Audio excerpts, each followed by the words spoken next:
Os dinossauros tiveram um reinado bem maior que o dos mamíferos, de 170 milhões de anos. Mas, no final, aconteceu aquela extinção que todo mundo conhece.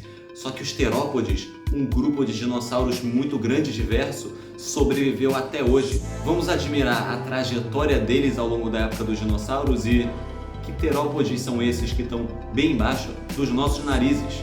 Então, antes de continuar, não esquece de curtir o vídeo, se inscrever no canal e apertar o sininho para você continuar acompanhando esses conteúdos incríveis de ciência que são postados semanalmente, porque aqui a ciência está sempre em alta. Terópode, para começar, significa pé de besta. E sim, porque os pés deles eram muito parecidos. Tem uma característica idêntica em praticamente todos os terópodes, é o pé. Sem falar que todos os dinossauros carnívoros são terópodes. E alguns terópodes têm um ponto fora da curva, mas a gente vai ver isso mais pra frente. E os terópodes, além disso, são bípedes, o que é uma coisa raríssima no mundo animal. Vocês têm que concordar comigo.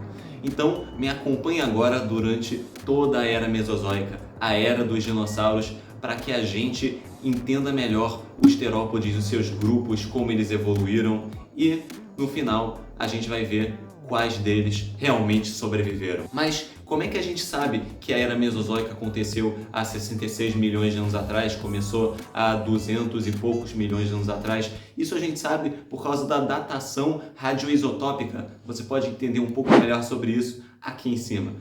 O período Triássico começa há 252 milhões de anos atrás, na Era Mesozoica, e aqui ocorrem os primeiros terópodes, que são mais ou menos há 230 milhões de anos atrás, 240 milhões de anos atrás. Durante todo esse período Triássico, os terópodes em geral são pequenos, como o brasileiro Stauricossauro ou o Celófise americano, que você não quer nem tentar pronunciar o nome a partir da escrita.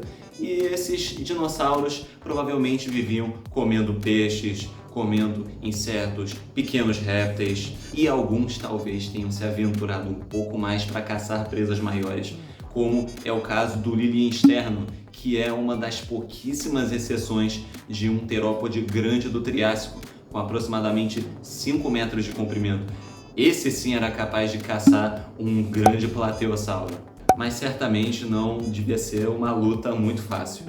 Indo para o período Jurássico, há 201 milhões de anos atrás, a situação dos terópodes começa a melhorar um pouco. Eles começam a crescer, como se vê nos Dilophosaurídeos, que é um grupo que inclui o Dilophosauro, que é um dinossauro que com certeza não cuspia veneno e tinha 6 metros de comprimento, já era um tamanho legal. E o Criolophosauro, que é um dinossauro da Antártica. Olha essa, acreditem, tem dinossauros na Antártica, só que na Antártica não era tão frio naquela época, né? O Gondwana, que era o continente do hemisfério sul, a junção de todos os continentes do hemisfério sul de hoje em dia, não estava muito no polo. Mas mesmo assim, eu não duvido que os dinossauros fossem capazes de habitar zonas polares. Até porque o sangue dos dinossauros, especialmente dos terópodes, provavelmente não era frio como o de um lagarto. Talvez quente ou talvez um meio termo. Mas nesse início do Jurássico, os terópodes, que eram os caçadores, aqueles que estão no topo da cadeia alimentar, não alcançaram tamanhos tão expressivos. Eles alcançavam 6 metros justamente porque as presas deles também não eram tão grandes como o Vulcanodonte, de 9 metros de comprimento. Mas esse cenário vai mudar daqui a pouco. Ou melhor, daqui a alguns milhões de anos. Eu acho que você entendeu. Ao longo do Jurássico, novos grupos de terópodes vão surgindo e eles acabam até aumentando um pouco de tamanho, como Ceratosauria ou como os megalossauroides. Ah, e por curiosidade, eu não sei se vocês sabem, mas o megalossauro, que é um dos megalossauroides, foi o primeiro dinossauro a ser nomeado. E ele era em inglês.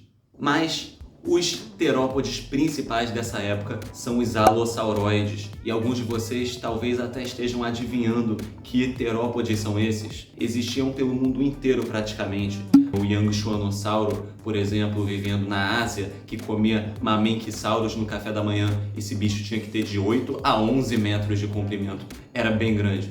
e o famoso alossauro que vivia nos Estados Unidos, na América do Norte, e esse aí tinha 8 a 10 metros, dependendo da espécie, mas ele vivia em condições bem complicadas, já que ele tinha que caçar saurópodes gigantes, estegossauros perigosos e, às vezes, alossauroides ainda maiores. Então, se vocês querem uma vida tranquila em pleno Jurássico, não escolhe os alossauroides. A vida deles era bem complicada. Mas agora o papo são as penas, que estão começando a ficar bem mais visíveis em vários dinossauros do Jurássico.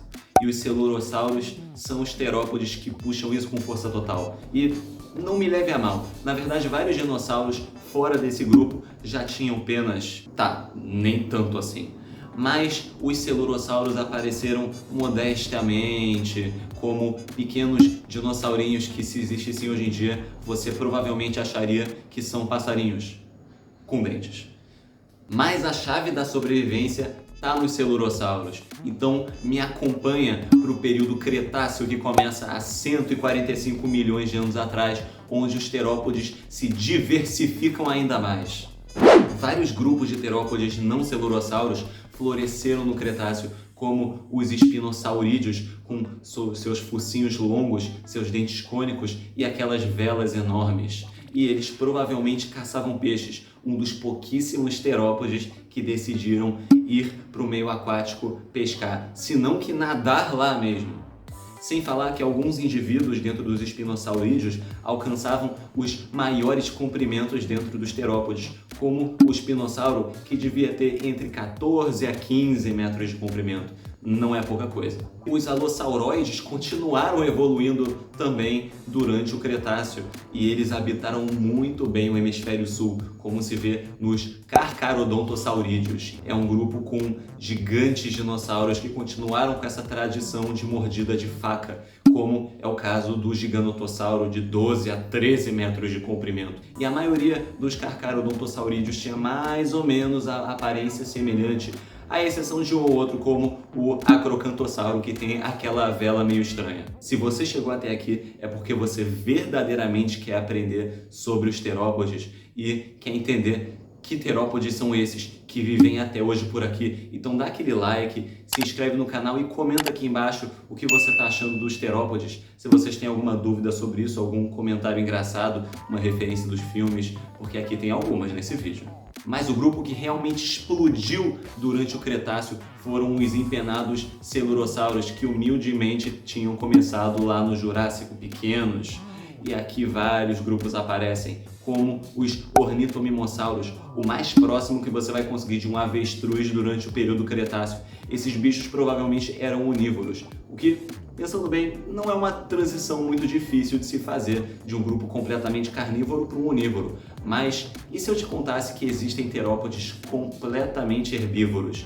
Mas fica até o final do vídeo para saber disso.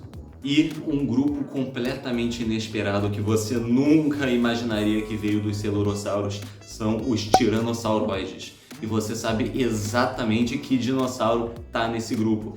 Eles começaram humildemente lá no final do período Jurássico, com algumas espécies como o Guanlong, que tem uma crista parecida com a crista de uma ave de hoje em dia. Mas eu sei que vocês querem saber dos grandões. Então, os tiranossauroides levaram a grandes terópodes como os albertossauros e os tiranossauros. E esses bichos tinham uma força na mordida incrivelmente forte, mesmo acima de alossauroides como o giganotossauro, verdade seja dita. Isso aí era por demanda. Durante o período Cretáceo, vários dinossauros herbívoros muito bem armados estavam surgindo, como os anquilosaurídeos e os ceratópsios.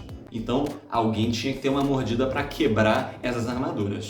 Alguns grupos de terópodes resolveram aumentar o cérebro e diminuir o corpo. Tem uma estratégia um pouco maior, que é o caso dos Maniraptors. E dentro desse grupo você vai encontrar, por exemplo, o Velociraptor, que era tudo, menos um lagartão de 5 metros de comprimento.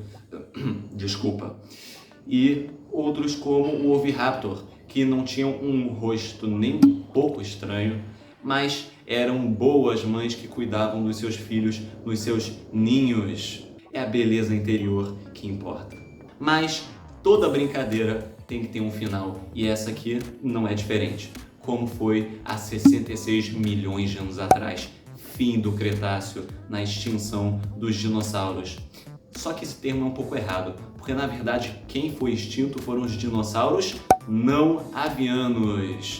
Então teve um grupo de terópodes que sobreviveu à extinção e eles existem até hoje. Apresento-lhes as aves, que são um grupo muito diverso, de enorme sucesso hoje em dia, que se adaptaram a várias condições adversas e podem ser tão assustadores quanto os seus primos de 66 milhões de anos atrás. E só para registro, as aves são celurossauros, aqueles dinossauros com penas que começaram bem humildes no período Jurássico. Então, se você acompanhou o vídeo até aqui, põe lá nos comentários #terópodes vivem.